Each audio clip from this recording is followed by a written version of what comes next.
Run your day with Runday.ai. Kristin, hello. Happy Wednesday. How are you today? I'm terrific. How are you, Sanjay? Good. I'm in Fort Lauderdale. Where are you calling from? Alexandria, Virginia. Very cool. I've never been there. I have some cousins up in Chantilly, however you say that, Virginia. I did Thanksgiving with them last time I was up there. Nice. Chantilly's out by Dulles Airport. I'm closer to Reagan Airport. I'm just across the river from Washington, D.C. Very cool. Well, tell me more about what you're doing over at Brightrose. Sure. I work with technology clients who are trying to break through in their marketing strategy in this AI world. And I focus on how to build trust because buyer skepticism is dramatically increasing. It's always been there, of course, right? But it's dramatically increasing because of artificial intelligence. So we devise strategies and execution plans to help them break through and drive demand and deliver growth for their investors.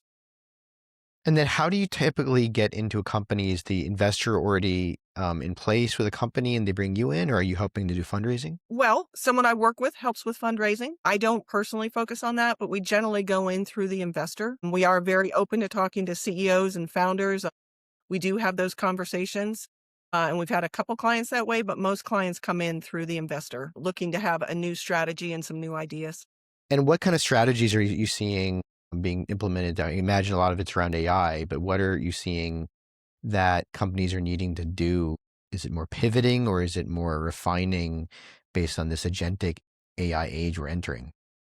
Sure. I love that question because I think that is the assumption that most of our work is around AI. And of course, our execution is with AI and research is with AI, but the actual strategy is not. Because the strategy needs to be about creating what we call the trust layer.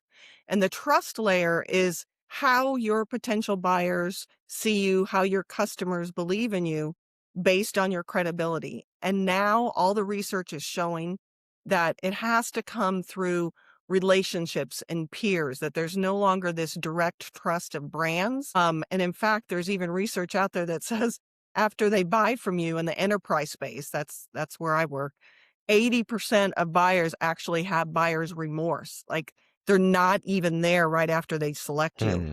And so what we do is we Hmm. work with our clients really focused most often around customer stories, analyst stories, those third parties in that peer group, the relationships, existing and prior relationships, and how we can leverage those and their opinions to help drive your future demand. So you're saying 80% of the time there's buyer's remorse. Can you give a couple, naming anyone guilty, but examples of that, maybe in a certain kind of industry? Uh, if on your website, so for example, there's so much direct, what they call product-led growth, right? That they're not even dealing with someone, but there are promises that are not fulfilled, right? So you build up this absolutely beautiful, efficiently orchestrated for the selling model website so that you bring in new buyers, new customers. At that point, what's interesting is sometimes those promises are not actually fulfilled. So the connection between marketing and product was not made before that offer and that website was created. And so some of the work that we do is actually making sure that there's that connectedness.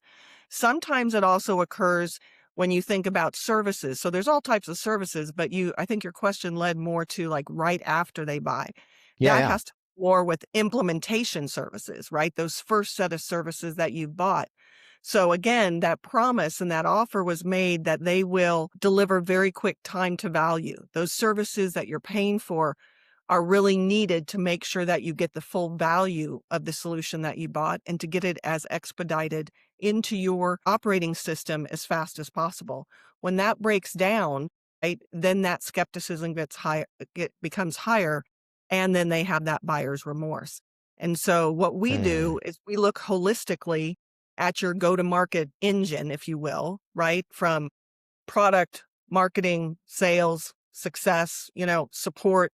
Look across all of that and where are your credibility weaknesses or gaps, and making sure that we promote and talk very realistically because of this skepticism around AI, and ideally through third-party points of validation, customers, partners, analysts, so that you have the highest level of your trust score, your trust in the market. And that not only will help you to continue to keep the customers you have and lower your churn, but will accelerate your growth.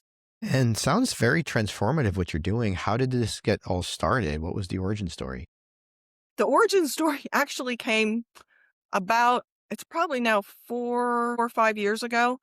I was working with a client who we were having very good success at the top of the funnel. We had a lot of first conversations, but we didn't have a good middle of the funnel advancement of the opportunities.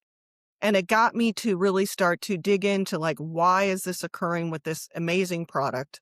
And it really came down to, in my opinion, from my research, was that there wasn't this level of trust. It was a smaller startup company. It was trying to compete against very large organizations who had their public trust profile so strong in the market and their relationship so developed that it was very hard for this small company to compete. And so I started to dig in even more, and then more broadly beyond this one client. And that's when I thought, you know what, I want to write about this. And that's when I wrote about my book, wrote my book. And it's about driving growth in this AI world is based on having this trust layer. And the core component of that is having a very strong customer or an advocacy program where people are sharing the value and their experience with you very openly. I could see a lot of companies in our audience that this would be a fit for. What's the best way to work with you? Should they just go to the website and click contact, or reach out to you on LinkedIn? Both. I would love that. We love having conversations, learning about other businesses, hearing where, they might have blockers or where they think they have got opportunities, but they're not sure how to move forward. We generally start with a conversation like that, maybe have another conversation, and then we do a 30-day assessment. That assessment, we create a plan for you that's yours to keep.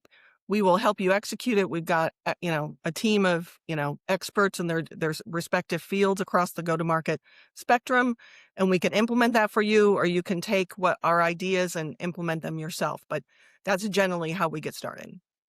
Wonderful. Well, thank you so much for joining us today. Thank you. Have a great day, everyone.